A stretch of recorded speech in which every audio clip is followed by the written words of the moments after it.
Today we have the 2022 MG ZS. This vehicle has done just over 3,000 miles. It has an automatic transmission and a fully electric motor.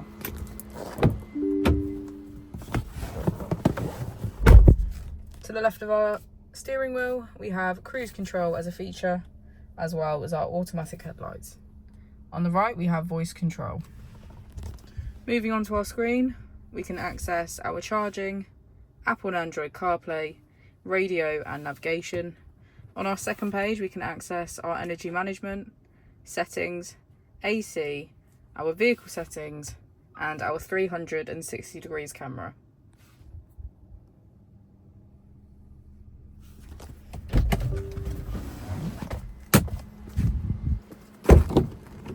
As we go into the back of the vehicle, we can see that it has a full leather black interior and get a good view of our panoramic roof.